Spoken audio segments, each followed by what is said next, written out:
Hello everyone, this is Zooc and today I'm bringing you a new painting video. This one is going to be another emblem I did for one of JP McDaniel's shows, this time called Court of Swords. Fucking half of my channel content at this point is stuff I do for JP, so he and I have established this sort of a ritual by now whereby he contacts me out of nowhere, says, hey, I need this done, gives me a super tight deadline of usually 2 or 3 days, and then says, okay, bye, and puts me to work, and that's it.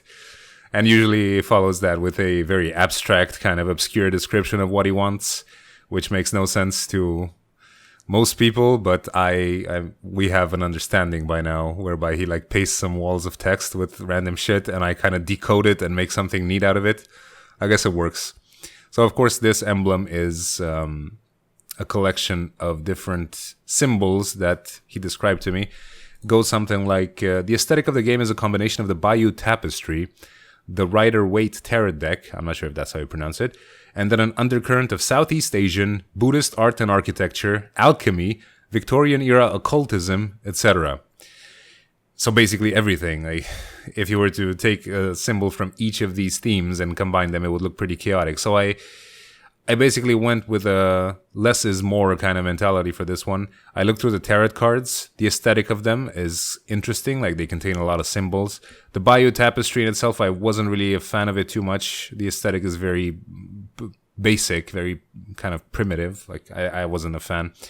But from the tarot cards, I took the sun, which is always a neat element to have, especially in this kind of situation. And the sun had a very friendly expression on his face. Like I've seen that kind of expression and that kind of aesthetic used a lot in children's drawings and like a lot of old school illustrations. But of course, I wanted to make it a bit more interesting. So I gave it a really mean face, kind of aggressive warrior-like appeal. And instead of having it flat, I just made it golden just for practice's sake. And I was kind of pretty happy with how that came out. Like I wasn't expecting to do the gold bit that well. But I had a bit of, I copied some fragments from like backs of Hearthstone cards and had them there for inspiration. Those are really good to see like texturing and what to do with metals and stuff. I have a huge collection of these WoW illustrations, WoW style illustration, Hearthstone kind of stuff. It's very good to have. And then I put the backdrop behind it is basically a stone kind of shape that seems Asian to me. I sort of just made it up on the spot. Like I didn't really have a plan for that one, but it looks kind of cool. I just go with stuff that looks cool to me. And then I took the roof of a palace from Thailand, some sort of structure that I found on Google Images, and changed the shapes a bit and duplicated them, changed the basic look of them and made them part of just a supporting kind of structure behind it. And it works. Like, you know, I wouldn't imagine that it would, but it's just an example of how you can take certain elements that have little to do with an actual illustration and incorporate them into a drawing in a way that it makes sense. So these, I mean, it could just be a panel, it could be a banner, it could be a war banner, but it's basically the shape of a roof with some accentuated tips there, made those golden as well. And then there was a request for the drawing to contain some sort of triangle shape. I wasn't really, they didn't explain it to me what it meant. Initially, I put an eyeball in it, but then I changed my mind because they said it was too Illuminati looking.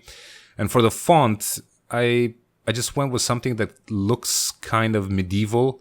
And the swords word, for some reason, just has a bit of Asian appeal to me as well, even though it's not at all Asian. It just seems like, I don't know. It's that kind of intuition thing where you just feel like something works and you don't really know why. I operate a lot based on that. It's that's why I can't really teach people how to do this stuff, because it's just like what feels right to you personally, and it's incredibly hard to explain how you get to a decision if you don't just like feel it in your gut. And usually I go with gut feeling on a lot of things, from design decisions to relationship to, you know, human interaction. It's like I rely a lot on my gut feeling. And so this one just felt appropriate. And as it turns out, it was accepted on the first try, and it was a total success, and apparently everyone loves it. So I guess I nailed this one. But yeah, I really enjoy doing these kinds of projects. I streamed drawing some WoW style emblems a couple of times, and it's just really fun to practice these textures and try and even these text effect things, like building them up by hand. Of course, you can probably achieve some decent effects in Photoshop as well with layer styles, but I always prefer, when it comes to a banner title, just drawing them by hand, just because they have that imperfect kind of hand-drawn feeling to them. And I've gotten a bit better at doing this sort of stuff lately. If I could just make emblems nonstop, I'd be happy. But of course, that's a very limiting kind of activity. You should, of course, diversify your interests. But it's just really fun to make this sort of stuff, like to combine different elements and draw them and make a neat package out of them, kind of like those race emblems from World of Warcraft. Those are really cool. And of course, I added the final roleplay text there, and that was that. Nice and easy, 3-hour project, accepted from the get-go, and everyone was happy with it. So anyway, that's going to be it for now. Thanks a lot for watching. Catch my stream tonight at like 6 p.m. CET, I believe. Rate that shit if you enjoyed it, and I'll see you next time. Bye-bye.